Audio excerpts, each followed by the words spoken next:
The advice and opinions expressed by the host of Autism Live and her guests are meant solely as suggestion and should not be in any way construed as child-specific advice. The Center for Autism and Related Disorders advises working with a board-certified behavior analyst who has experience with autism before starting any intensive behavioral intervention. Any choices you make in determining your child's treatment are completely at your own discretion.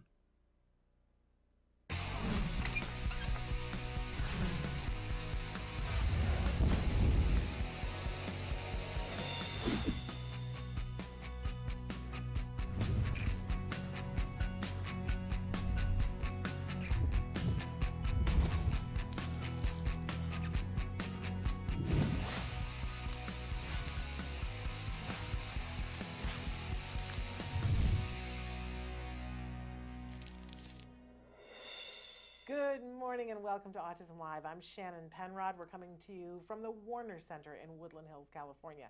This is the home for Autism Live. It is also the home for the Center for Autism and Related Disorders. I'm so thrilled to be here with you on this wonderful Monday morning.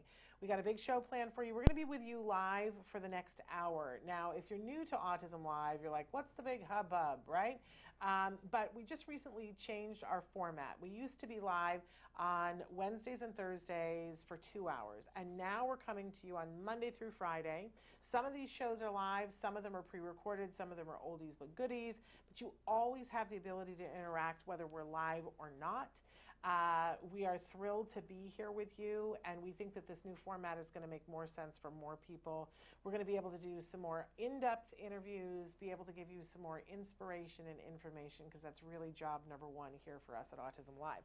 So Traven is going to show you some of the different ways that you can connect with us, some of the different ways that you can watch the show, whether it's live or recorded, whether you want to watch us when we are live on YouTube and Facebook, which is Monday through Friday from 10 to 11 Pacific time, or whether you want to watch us recorded, because there's lots of places that we podcast to so that you can catch the show. You can even choose on iTunes if you want to download it with picture and sound, or if you just want to take us in the car and go someplace and be able to listen to just the audio portion of the show. We try to be mindful of those of you who are just listening audio-wise to describe things that we're doing sometimes when it's very visual. We do the best we can, and remind us when we're not doing a good job, because that's a really important thing. In any case, our homepage is autism-live.com. When you go there, there are many things to do. We have a brand new website to help accommodate all these new things that we are doing. You will find that there are playlists that you can search by playlist if there's a particular guest that you like on the show, like, for instance, Dr. Doreen Granpeesheh or maybe Dr. Temple Grandin. You can search just by playlists having to do with them. If you're just interested in recipes, you can search just for those. But there's lots of different playlists. And then you can search by just the highlighted interviews. There are many different ways to search, but you can also go up to the top and search by topic. You can just type in and say, hey, I want to see all the videos on tantruming, or I want to see all the videos on toilet training, or I want to see all the videos on adult services. We do our best to code the videos so that you'll be able to search them by different topics, and bear with us as we get better at that. But also on the new website, at the top, it will tell you when we are live. On some of your search engines, or your, I don't even know what those things are, the ways that you connect to the internet, some of them it'll automatically pop up. Others, you have to push the button and it will pop up. You will see, speaking of pop-ups, that we do have one of those dreaded pop-ups that comes on a lot of your websites. About 7 seconds after you're on the site, no matter what you're doing, a screen will pop up and say, hey, would you like to subscribe? And you can click it and close it, and it will go away, and it should stay away until the next time you come back on the site. If it doesn't, please let me know so I can let our web developer know that it's not working the way we meant for it to. But if you decide to subscribe, I will tell you that there's a big benefit for subscribing. It's totally free, and what you get is a postcard, usually at the beginning of the week, and now it might be even coming late on a Sunday night, but it'll tell you who's going to be on this week. And that's a really good thing to know. The only other time that we use that mailing list is when something has changed and we think it's big and that you should be notified about it. For instance, if we have the opportunity to have Dr. Temple Grandin live, because sometimes that's outside of our regular programming hours, and she loves it when you guys write in questions, and often we don't have a whole lot of time to prepare. So we will send out a blast saying, hey, we're going to have Dr. Temple Grandin live in 20 minutes. Who wants to ask a question? And that's a really cool thing. And we really don't abuse it, because I hate when I just get tons of spam. You know, it just glaze over, and my inbox is so full of spam. And every once in a while I get like fatutzed about it, and I start deleting stuff, and I'm like, I'm going to get this all cleaned out. And 2 hours later, I'm like, I'm never going to get this all cleaned out. I probably need to just open a new email, right? But in any case, we hope that you will participate with us. If you want to subscribe, you can do it, and then that thing should never pop up again once you've subscribed, unless you're going on a different device. But please let us know if it's not working that way, because that was the way we asked the web developer to make it work. I don't want it to hound you. I just want to give you the opportunity to subscribe. Okay, so, and then at the bottom of the page is, it says chat. And if you click on that, that opens up a box that's equivalent to our old, what we call the live feature. And it's free and it's interactive. You put your cursor in the box and you start typing and you hit enter, and it shows up here on my screen. Now, you might be doing it at a time that we aren't live, in which case I will get it the next time that I'm in the office, right? You can leave personal information on that because nobody else sees it. In fact, I can't even show it anymore.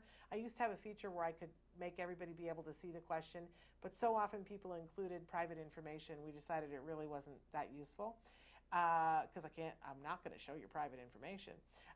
So I can no longer share your private information, which I think is a perfectly wonderful thing. But you don't need to. What we do recommend is that you tell us what the biggest, closest major city is near you. That way I have an idea of what resources might be available to you. The very first time I ever did a show of any kind, because I used to host a show called Everyday Autism Miracles. It was a radio show. And the very first show, we had a guest who called in, and who I'm now friends with and have been friends with for the last 10 years, and count her as somebody, one of those sisters that I absolutely adore. But, she was talking about services that were not available to her and how frustrating it was. And I said, where are you? And it turned out that she lives in the town where I did my undergraduate. And I was like, stop, are you kidding me? I lived there and not only did I go to college there, but I went back and taught there after I got my master's degree for 3 years. So, we know the same grocery store. We probably shop next to each other forever. Anyway, I was able to say to her, here's what's available to you that's close by, not exactly there, but very close by, because we knew where she was in the world. So please write in and tell us when you're asking a question where in the world you are, so that we know where to reference the resources. But also, we kind of groove on knowing that there's people watching us in lots of different places. Like, hello, Northern Ireland. You know what I'm saying? We just absolutely love that. So that's a very fun thing. And every place is exotic to us, right? So if you're writing into us from Kentucky, that is exciting. And of course, Northern Ireland is exciting. It's all good, because we think that that's fascinating. I often need someone to point out on a map because I'm geographically challenged. But other than that, it's all good. Okay, so please write in. We love to hear from you. We love to know your thoughts, your feelings, your questions, your concerns. And by the way, this show is for everyone. This show is really meant to service the autism community. And when I say that, I mean everybody in the autism community. I'm a parent. My son was diagnosed with autism at the age of 2.5, and I needed help in the beginning knowing what to do. I got good resources. So I welcome parents here to be a part of the community, to ask questions, to say, here's what I need, or here's what I need for my child, or here's what I need for my adult child, right? That's all good. But we also welcome teachers. Boy, if teachers don't get on board with knowing what to do about autism, we will be dead in the water, right?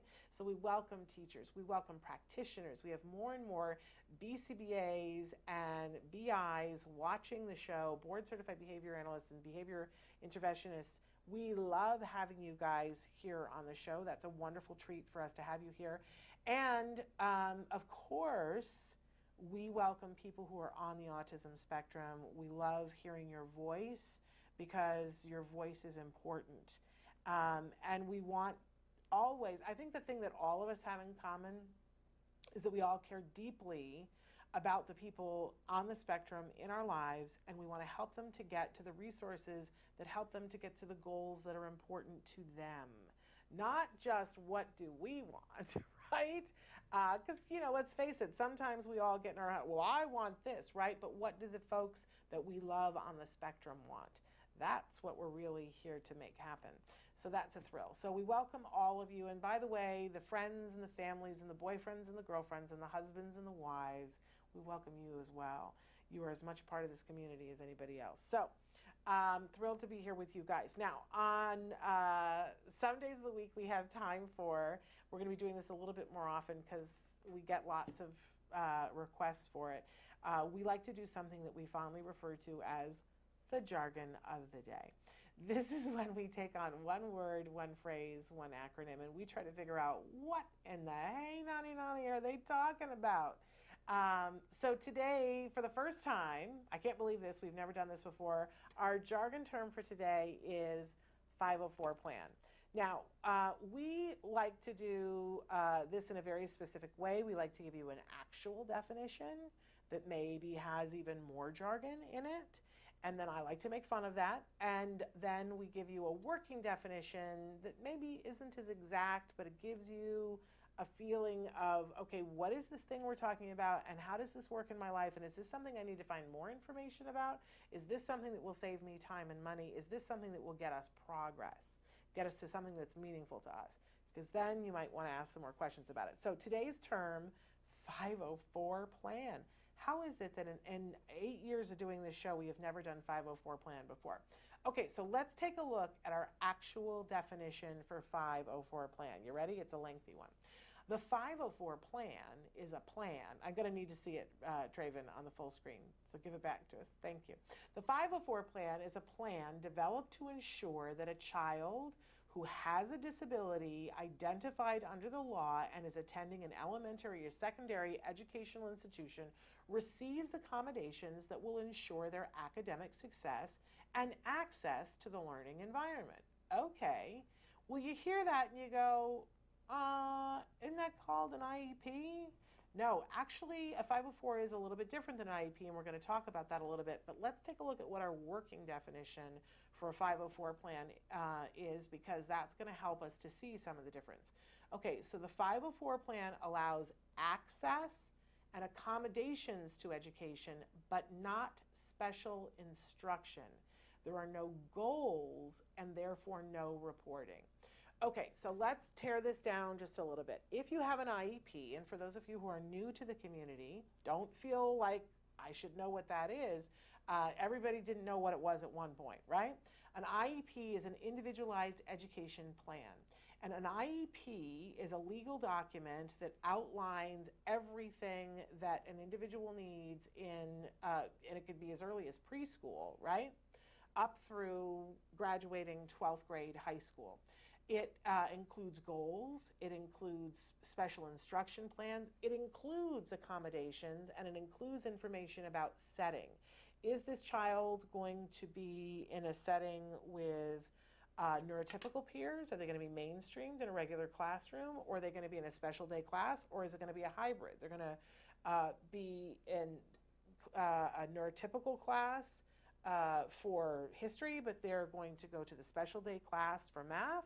I mean, it's very individualized because everybody is different. So an IEP lines that all out, and it includes potentially, often for kiddos on the autism spectrum, it includes something called a BIP. I know, more jargon, right? But a BIP is a behavior intervention plan, right? So that if we see challenging behavior, the way we will respond is this way. And that gets attached, and that whole thing becomes a legal document. Now, for kids who need special services, this is really important, because if it's on that document that that's what they get, right? And it can say, you know, we get 30 minutes of speech twice a week, right? That's special instruction. That's something extra that the rest of the kids in the classroom are not getting instruction-wise, that we're saying this individual needs in order to be successful and have a floor of opportunity to access the curriculum. Now, what drives that IEP is the IDEA, so Individuals with Disabilities Education Act. And that is a very important act, and it allows for this IEP, and I'm holding it because often it's like a big document, and it's legal. And if something doesn't happen in that big document, you say to the school, you're out of compliance, and they need to comply, right? So that, and it has all those things in it, and it's the recipe for success for a student who needs special education and special instruction, right? Okay, what about if the kid doesn't need special instruction? They don't need speech, they don't need OT, they just need accommodations. They're in a regular classroom and they don't need anybody extra instruction-wise because they're able to do the classwork, right? But they need access to it because maybe they can't see. So they can do the work if the work is given to them in a format in which they have Braille, right? So that would be access. That would be an example of access. Or maybe they can't hear. So maybe we need to make an accommodation and be able to have the teacher wear a microphone that goes to a headphone so that they can hear. 504 is about making it not equal, right? We always go back to that cartoon where the three kids are standing behind a curtain, and one kid is tall and he can see over the curtain because he's tall. And another kid, the curtain comes right to here on him, so he can only see part of what's happening and he can't see everything. And then there's a third child who isn't tall and he can't see anything, right? So that's when we have everything equal.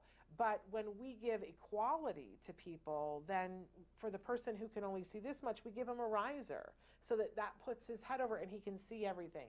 And for the person who is not as tall, we give a bigger riser so that he or she can see everything, right? And that's kind of what the 504 plan is about. It's about making sure that everybody has a way in which we've leveled the playing field so everybody has the same chance. But nothing extra, no extra instruction, there's no extra teacher, there's no extra aid because that isn't necessary for this person. Now here's what's interesting is that when the IEP comes from IDEA, the 504 is part and parcel of the Americans with Disabilities Act. So when you are fighting over something, it's an entirely different set of circumstances, an entirely different set of laws. But one of the things that's super cool about a 504 plan is that there is a form of it's not exactly like the 504 that they have in elementary school and high school, but there is a 504 plan, and they do call it a 504 plan for college, that allows for accommodations. It's slightly different, and people get very hysterical when you tell them, no, it's the same, because it's not, right? But it's along the same lines, and it has the same kind of thinking, that this person is here because they can do the work. We just have to give them some accommodations. So what's an accommodation? An accommodation could be you get extra time to work on it. So I'm giving a test, and the accommodation that I'm giving is that these people only get 15 minutes in which to take this test. But the person with a 504, we found that that's not going to be possible for them. Maybe they have cerebral palsy and writing takes them longer. It just, like, the thoughts are all there, just like the person sitting next to them, that the physicalization of moving the pen literally will take them longer. So we're going to give them twice as much time or 3 times as much time, whatever. It's still individual, right? So maybe we're going to have somebody else in the class taking notes for this person, maybe, right? But that's not instruction. And so that is the big difference between the IEP and the 504. 504 doesn't allow for a plan for special instructions. It doesn't have goals. The IEP is all goal driven. So the goal might be this child will be able to write, 3 sentences within 15 minutes, and we're working on that. And then we have to show progress on that, right? The 504 says, no, we're making accommodations, but there are no goals. Like he has to be able to write that faster. We're just giving you the accommodation. You get 3 times as much time. So different things for different people, and different people require different things. The things that are in a 504 plan, the accommodations, might be in an IEP plan, but the IEP plan has more, including that special instruction piece. The 504 plan, so just to be clear, you could have all the things in a 504 plan in an IEP. So you would never need both of them, right? The accommodations and the access would be part of the IEP. But some people don't need the IEP. Some people only need the 504, right? But if you need the IEP, you don't additionally need the 504. Does that make sense? So that is the 504 plan, and it's a wonderful thing for a lot of people.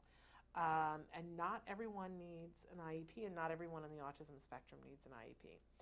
So there you have it. And some kids work their way off of an IEP and then are able to just need a 504. And some kids with autism get to the point where they no longer need the IEP and they no longer need the 504. It happens. So it's a lot of hard work, by a lot of really amazing people, including the person on the autism spectrum. So, but it does happen. All right, so that's our jargon for today. We always have a question for you. And our question for today, what 3 words describe you? So think about this. This is a Nora Ephron thing, although Nora used to use 5 words. Nora Ephron, a brilliant writer, author, screenwriter. And she, throughout her life, this is something that she would do at dinner parties a lot, is that she would say to people, what 5 words describe you? Like, what adjectives would you use to describe yourself? And a lot of times these things change, right? So maybe when you're 18 years old, you describe yourself as a daughter and a college student and, a student studying psychology, right? What are the words? Maybe a musician. Maybe you describe yourself as a boyfriend or a girlfriend, right? So there are all these words that you use to describe yourself, but when major things happen in your life, those words that you use to describe yourself change. Maybe eventually you're a husband or a wife or a mom or a dad or a teacher or a doctor, so how do you describe yourself? So what 3 words would you use to describe yourself? And I have to tell you that these words change for me all the time. And it's a little bit about it's about your priorities. And one of the things that we've talked a lot about in the show, and we're going to talk more about mindfulness in a minute, but one of the things that we talked about before is that when you get to a point where it's like, often it's because 2 things that you care about deeply are in conflict with each other. Like, for instance, one of my words that I describe to myself, for myself, is a mom. Now, I will tell you that until recently, and even sometimes now, I will say autism mom. But I'm moving off of that, I gotta say. Like, that is not my go-to to say as much anymore. In certain circles, it is, but I'm a mom. And it isn't always about autism anymore. I know that makes me incredibly lucky, and there are times when I hesitate saying that here on the show because I have survivor guilt, but it's the truth, and I like to tell you the truth. But I also describe myself as a professional in many different capacities, right? And this year I added back the term, performer, which had been off of my list for a really long time. And I got to tell you, sometimes being a mom and being a professional and a performer, not working for me. And I think that's life, right? But it does help me when I realize when I'm like this, oh, it's not because everything doesn't work. It's because I care so much about all these things. Now, which one do I care the most about in this moment? Now, my gut immediately goes, well, I care about the mom thing more than anything else. So just wash everything else down the creek. Bye bye. Because I care more about that than anything else. But here's the thing where my life is changing is that there are times when me being a mom is not what's best for my son. Oh my gosh. Like, how did I get there, right? But that's the truth. There are times when it is better for him if I'm off doing something else. That is humbling, right? Because he's getting ready, to launch himself out into the world. I've got 2 years, y'all, before he goes off to college. And he has told me, I've always said to him, when he was little and nonverbal, and I would say, when you go to college and mommy gets an apartment around the corner, right? We said that for years. And I said it about 6 months ago, and he said to me, that's a joke, right? And I said, well, yes, but, are you going to go away to college and go far? Because I might move there. And he was like, what are you doing? What are you doing? Right? And he had the talk with me about the fact that I don't get to go to college with him. And, I need to make sure that he's ready to do that, which means that sometimes I need to shut my pie hole and let him fail, succeed, figure it out on his own. So, it requires me looking at it, each circumstancing and going, what's going on here? And is the mom required? And if she's not, I got to move that back, but be my person and take care of business that I have. I didn't think we were going to get there ever. I didn't think I got to be a person again. But I'm saying to you that think about what 3 words describe you. And think about how, if those 3 words are the 3 words that make you happy, first of all, because if they don't, it's time to rearrange some things, right? And not necessarily get rid of anything, but to rearrange. Because if you are saying, I'm a mom, but I'm not happy about that, we got to get you some help and support, right? First and foremost. If you are not happy in any of the other things, you got to look at what do I need here, because we just get the one trip on this planet, and you got to find the joy in all of it. But also looking at the things that aren't working in your life and going, how is it this against this? And I can tell you that as an autism parent, that especially when you're in the part of intervention, you got to put some other things aside. You got to look at things and go, what's the most important here? And when people ask me, why do I think that we have been successful? And I do feel that we have been wildly successful. A lot of people make a lot of assumptions and say, oh, well, your child must have been so high functioning in the beginning. And, I was there, and I do have some video, and I have reports and things. And I have tons of IEPs that describe my son as being moderate to severe.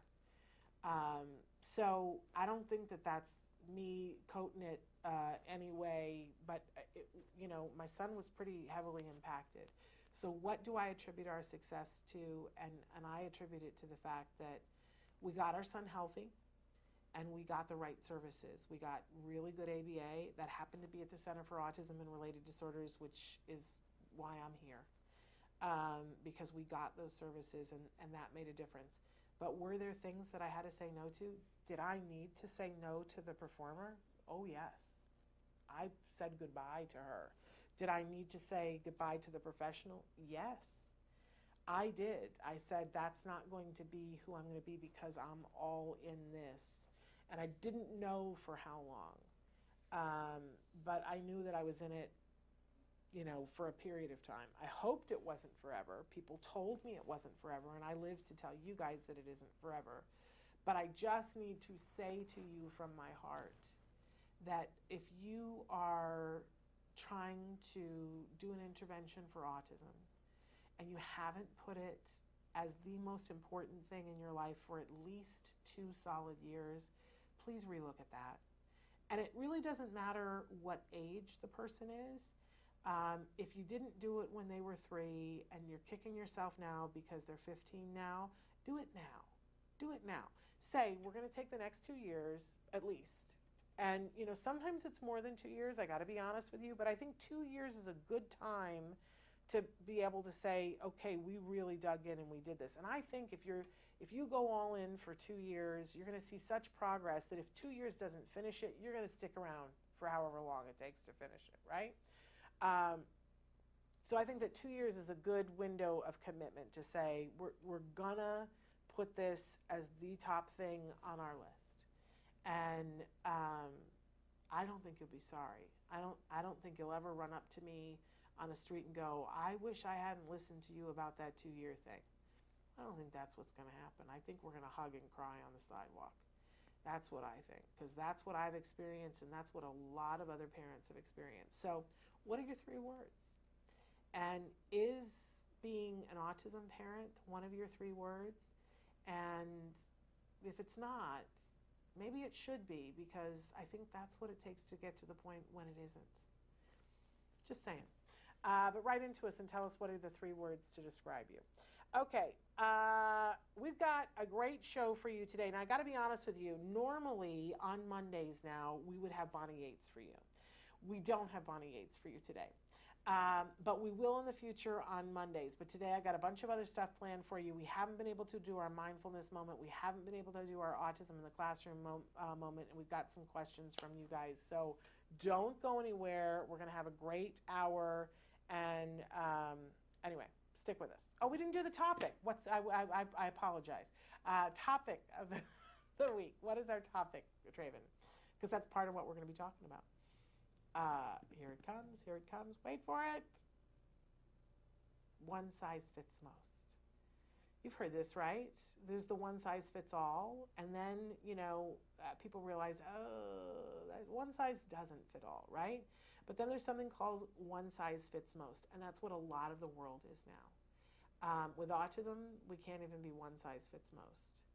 And that's heartbreaking, right? Because everybody thinks that they can shoehorn us into somebody else's plan, into somebody else's life, into somebody else's ability to be happy. So we're going to talk a little bit about that and what we can do to make sure that we're living uniquely the path that we need to live. So that and more coming up after these messages. Stick with us. Hey, I'm Candace Cameron Bure. Tom Bergeron. You're watching Autism Live. And you're watching Autism Live. And you're watching Autism Live. You're watching Autism Live. Do you provide care services to someone with autism? Recently, more and more children are being diagnosed with the condition and getting the support they need as awareness grows. But what happens to these children as they grow up? It's estimated that over 500,000 youth with autism will turn 18 in the next decade, and they'll be faced with a very difficult reality. As children with autism grow up, their services start to disappear or become very difficult to access. Things like medical care, mental health counseling, vocational training, and more. All services that are still desperately needed. The loss of support that youth with autism face as they grow up is so severe that it's referred to in the autism community as falling off a cliff. Adults with autism need the same level of support they had as children to avoid falling off the services cliff. Introducing Skills Living, the web-based software designed specifically to help transitioning youth and adults with autism so they can avoid the cliff and instead fly to success. With Skills Living, help your learner with autism develop the skills they need in all the critical areas of adult life, including self-control, planning, and problem-solving, effective communication, performing life skill tasks for independent living, acquiring and maintaining employment or other meaningful activities, developing and maintaining social skills and relationships, accessing transportation and public services, and being safe. Skills Living includes a comprehensive assessment, a data collection mobile app, behavior intervention plan builder, and automatic progress reporting. It also provides a complete curriculum addressing 16 key areas, spanning the entire range of functioning adulthood. Skills Living is easy to use and can be implemented by schools, parents, and autism service providers. Call or click today for your free demo and see how Skills Living can help your learner with autism avoid the cliff and instead reach their fullest potential. Skills Living. Wish, learn, become. Welcome back to Autism Live. We haven't had a chance to do autism in the classroom recently, so I wanted to give sort of a packet of things to get to the end of the year. From the perspective of the parent and the perspective of the teacher, because I think it's a collaborative effort. But we are at that really interesting tipping point in the year where a lot of you have just had spring break or about to have spring break, and then you know we're going to come back to school, and depending on the child's age, there's going to be a certain amount of standardized testing that's going to happen, and that's going to be rough, right, for a kiddo that's on the autism spectrum. And then you're, depending on the age and the ability of the kiddo, you're moving into a period of time where they're wrapping up the end of the year and there may be finals or final projects or both, right? So it's right around the time of year, though, where you might find yourself having your last parent-teacher conference of the year. So there are a couple of things that I want to point out to you, because I know we get to this point of the year and everybody's exhausted, right? The teachers are exhausted, the staff is exhausted, the kids are exhausted. It's starting to be nice outside. Everybody wants to be outside. Everyone wants to, blow all the dust of the winter off, because I know many of you live in places where it's been a hard winter, right? So we got to make sure that reinforcers are in place for everyone, for the teachers and for the kiddos. So if you're a parent, make sure it's right around this time of year that it's teacher appreciation, or make it that way. You know what I'm saying? If there isn't somebody at your school that's doing that, make it that way. And it doesn't have to be ginormous, and you don't have to break the bank to do it. Teachers, and I'm a former teacher, teachers appreciate knowing that somebody cares. It could be as simple as getting, one candy bar that costs $1 and sending a note with it and saying thank you, right? And I'm a person who's horribly allergic to chocolate, and occasionally somebody would give me a candy bar and I would be so touched and so thrilled because I knew that they cared and that they were paying attention, and that I must be making an impact if they took the time to go buy a candy bar and send a handwritten note, right? Because that's old-fashioned but it's meaningful, right? It means somebody cares. And, and I would happily give the candy bar to somebody else, spread the joy, right? I didn't eat the candy bar, but it was still a happy thing. And if you don't have the dollar to do a candy bar, and believe me, I've been there. There have been times when I didn't have $1 for a candy bar. Write the note. Write the note and send it and say, I just want to let you know we deeply care about everything. It matters. I'm telling you, it matters. And sometimes that's enough to get a teacher through a day, a week, or to the end of the year, right? And if you want to get all cutesy and hit it out of the park, go on Pinterest and look up teacher gifts, because they have all these clever, ridiculous things like, clever sayings, or a way to fold a card around a Tootsie Pop and it says, you're the pop in everything that we do. I can't even think of all the, they have the $1 million bars, and there's a, your teaching is worth $1 million.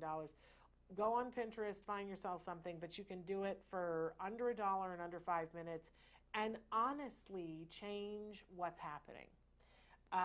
And don't think for a second. I know we all worry that, if we make a fuss, that they'll hold it against my kid. I don't think that ever happens, ever. But I do think it works the other way. When you take the time and you do something nice for a teacher, I do think that translates to your child. I absolutely do. I've seen it happen, even if it's just that you get more patient with that child. You're like, no, I see the parents care, and, there's stuff going on there, and, this child comes from people, and I got to care about this person, right? I'm telling you, a card can do that. So make sure that you're reinforcing the staff. And if there's an opportunity to volunteer between now and the end of the year, please do it. And even if it's something that sends you out of the classroom, like sometimes you volunteer and you go, I'm going to go in and I'm going to be sneaky and I'm going to see all the things that are happening, which is great when you can do that, right? But sometimes they send you to the copier room and they go, can you copy these things for me? And you go, oh man, I'm just relegated to the copy room and I'm not going to get any intel. Oh no, my friend, because while you're in the copy room, you're going to hear all kinds of things and you're going to have there's going to be a teacher in there copying something. You're going to hear conversations. You're going to talk to them about things. They get to know you and you start to get to know who the teachers are for next year, which is really what a lot about this part of the year is. So if you get a chance, volunteer. And especially sometime around now, there's going to be that back to school night where you're going to go to the school and you're going to see all the projects that the kids have worked on, right? Volunteer to help set up the classroom for that, because then you'll be there and you get a chance to see all the little stuff, right? Because on the actual night, you're going to go in and there's tons of parents and they're all crushing the teacher and wanting to talk to them. You go around, take pictures with your kiddo, show them how proud you are. And by the way, moms and dads, dress up for that. Oh my gosh, my husband often is like, oh yeah, that's that thing again, and you're going to make me dress up. Yes, dress up for your kids to show them that there is respect for what they do. Oh, it makes a difference, right? But you go in, you take all the pictures, everybody's dressed up nice, you ooh and ah over your kids' work, you tell them how proud they are no matter what, because they need that, right? And you know, you converse with some of the other parents, but you get in and out as fast as you can so that you can go to all of the open classrooms for the next grade that your child is going into. Hot-footed over there, listen, look at how the classroom is set up, look at the projects, listen to the questions the parents are asking, but listen to how the teacher responds and how the teacher talks to their kiddos that are in their room and how the kiddos look at the teacher, because you will glean a lot, right? And then when there's a lull and there aren't people, you can, you know, because they'll notice you because you're in the classroom and they don't know who you are. And it's been a whole year and they'll be like, can I help you? And you know, hi, we're so-and-so's, you know, and he might be in your classroom next year. And then, you know, it's time to read the face of the teacher, right? Because what you're looking for is, does this teacher already know about your child? And what is their reaction to that?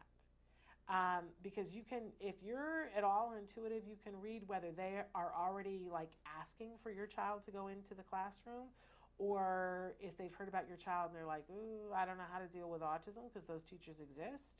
By the way, some of those teachers are ultimately really good, right? But read the room, read what's happening and see what your rapport is with the child. But whatever, talk up the next year to your child while they're there and show them the projects and go, look at what they're doing next year. Oh my gosh, look at how fun that is. And look, oh, look, they did this. That's super cool. Spend that time to talk up the next year. And you should notice across different classrooms that different teachers are doing different things. You will know more when you get ready for the IEP that determines which classroom your child will be going into. And you know that they're not going to tell you for sure which teacher you're going to be with. But I will tell you a secret, that school administrators would rather you be happy than have you be angry. Makes sense, right? And that there are big things that you want that they may or may not be able to do. But putting you in a specific classroom with a teacher who's really good, who wants your child to be there, that's infinitely possible if they feel like doing it. And if you make a big deal about that would make you really happy to be, you know, with Mrs. Billings as opposed to Mrs. Karposky, you know, because you feel like it's a better fit because of X, Y, and Z. A lot of times you will find if you're being super fabulous and positive and volunteering, that's where you end up with the teacher that you wanted to be with the teacher who wanted your kid.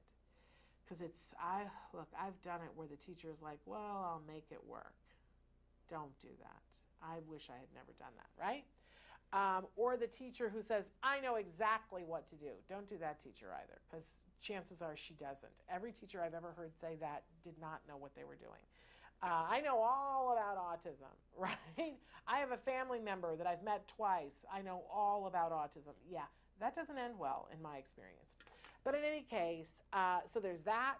And then as you get to the end of the year, you're going to see that there are going to be little things that happen that can upset your apple cart. So get ahead of it. For instance, there will be, they'll crank out treats for all kinds of occasions at the end of the year.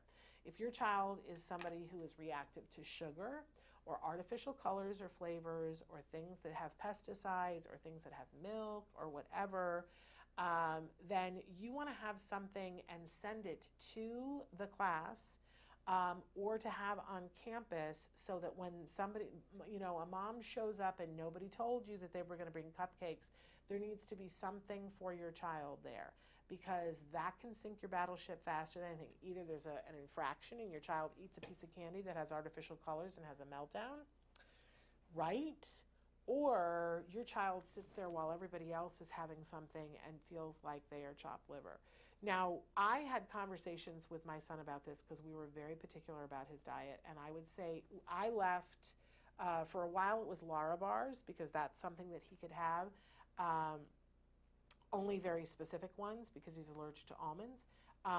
But there were times that I left popsicles that were all natural fruit juice that, how everybody has those things that they're the tubes that have the fruit juice in them, and they're like day glow colors, and it's so artificial colors, right? And our PTA at one of our elementary schools was very fond of, they would crack those out all the time and give them, I found at a specialty food store ones that had natural 100% fruit juice in them that didn't have artificial colors or flavors in them, and so we kept a box of them in the teacher's freezer, and they were wrapped up with my son's name, and so if something happened, somebody would go and get one, and my son would be there with his little, and it looked different, and I would talk to him about that, about sometimes your stuff looks different, but it's not any less, it's not any better, but it's what's right for you.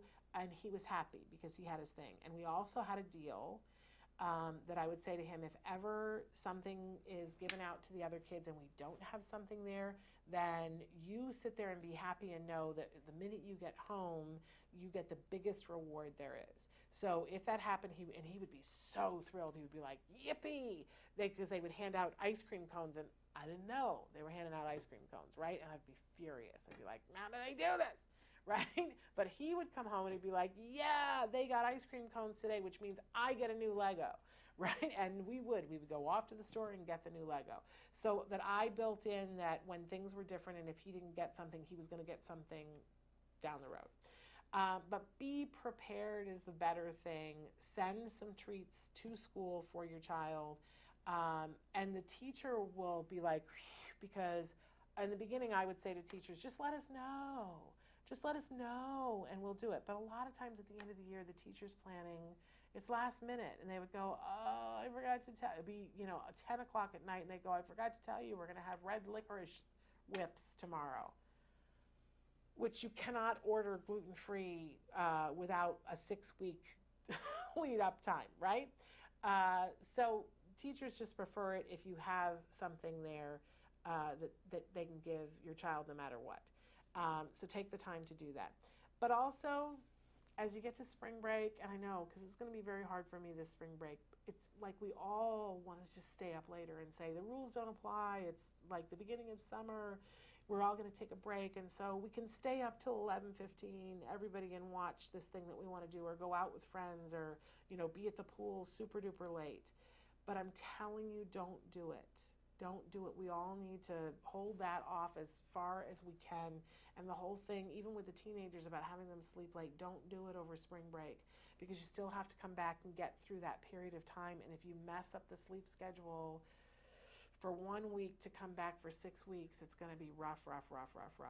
But build in reinforcers. Build in things to do in the morning during spring break to get them up and out of bed, and wear them out so that they'll go to bed early. So, having said all this, the other big tip that I have for you that's a long-term helper is that at the end of the school year, when everything is over, anybody who's been fabulous, and I mean fabulous, I know you want to give everybody a gift, right? And if you have the money to do that, wonderful. But some of us don't have the money at that time of the year to give a gift to everyone. But the gift that you can give to people who've really made a difference and made an impact for your child, the best gift is to write them a letter. a letter that details, and you can say, to whom it may concern, this person played this role on my son's team, and they were fabulous, and here is why, and detail it, and then sign it, and then give them a copy, and give a copy to their principal, and say, can you please put this in this teacher's permanent file? If you don't think for a second that that makes a difference to that teacher and to them getting raises and getting promotions, it most certainly does. Don't write it for everyone. Save it for the people who are fabulous. And here's, one of them is, because then it doesn't water it down, right? But the other thing that it does is that they talk about it. In the, in the teacher's lounge, it gets talked about, oh, I got a letter from, the so-and-so's mom, and they said this, and oh my gosh, and people will read it and go, oh, this is so amazing. And now all of a sudden, people want your child to be in the classroom because good teachers want to get that letter. Come on, right? So do yourself a favor. It will set you up for success for years to come if you write those letters. And believe me, there were people that never got a letter from me, and they felt it. You don't have to say, by the way, you aren't doing a good job. You don't have to. You just don't write a letter.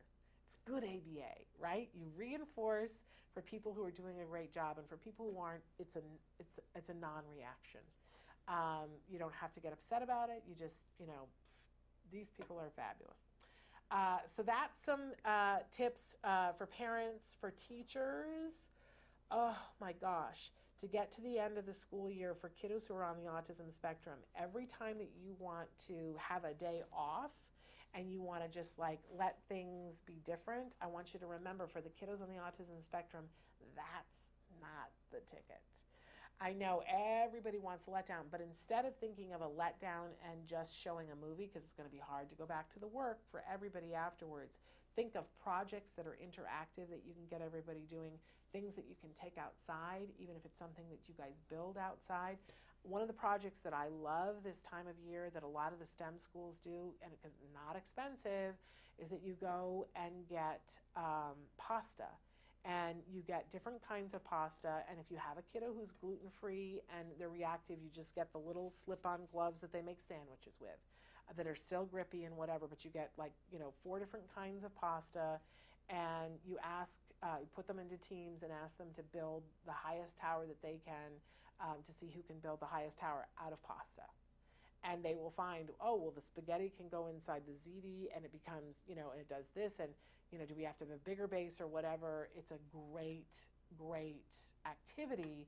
It's better than shutting off and just watching a movie. So get them as involved as possible. And again, go on Pinterest and look for STEM activities for the end of the year, and it'll blow your mind. Don't give them the vacation before the vacation.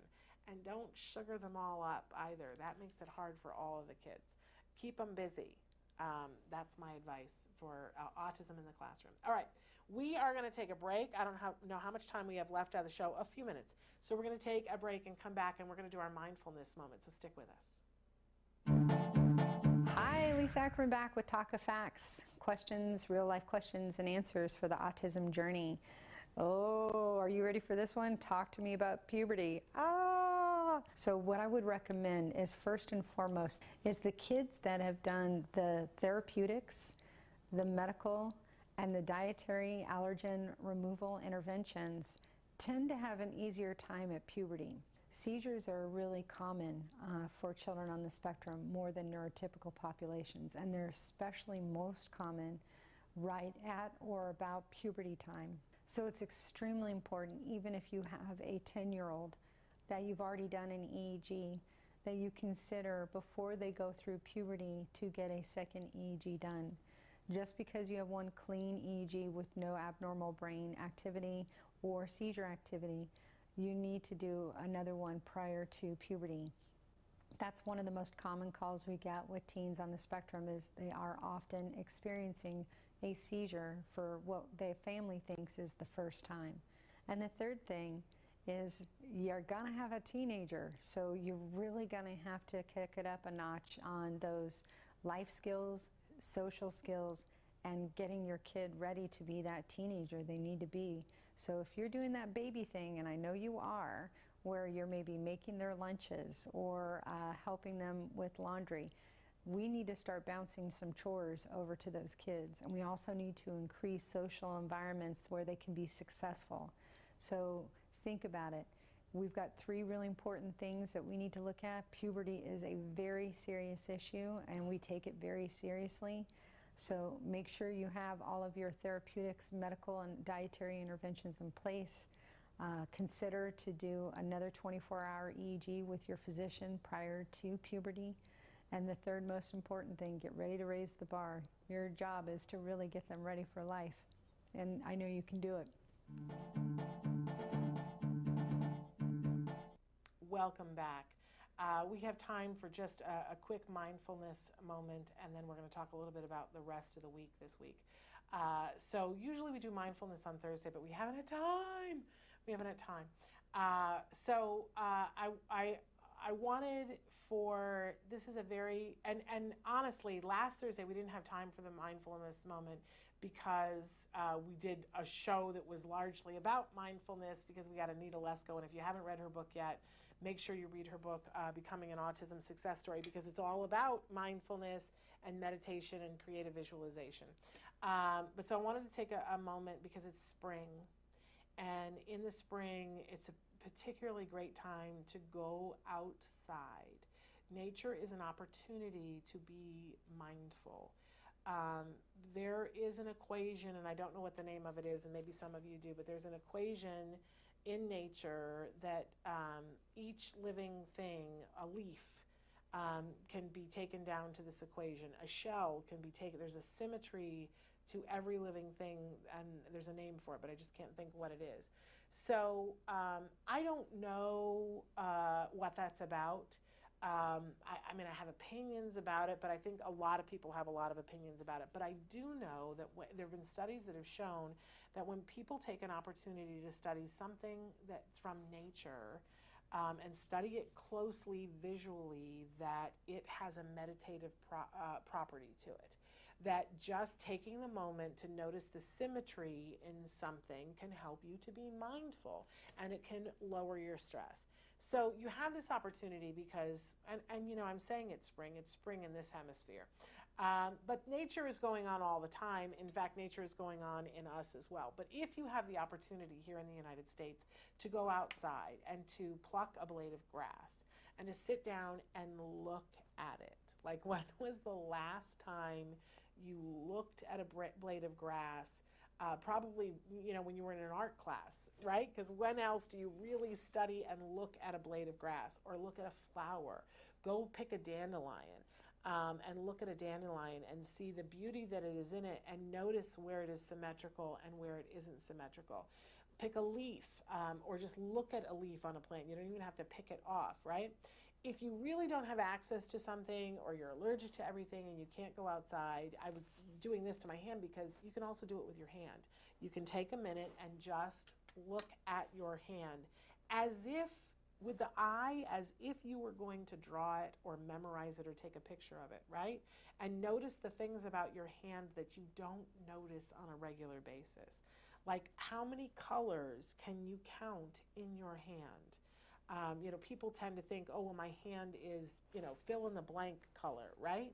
And yet all of our hands have a rainbow in them, that there are gradations of color in all of us, right? So take and notice where the lines are and where there aren't lines and where it's puffier and where it's smoother, and you can touch it to see what the texture is. But taking the time to study something that is living closely, even for 3 minutes, can lower your stress and lower your blood pressure. Now, I literally do this when I go to the doctor's office because I go into the doctor's office and the first thing that they do is they put the cuff on my arm and they take my blood pressure. And I'm at an age and a weight where it's significant, right?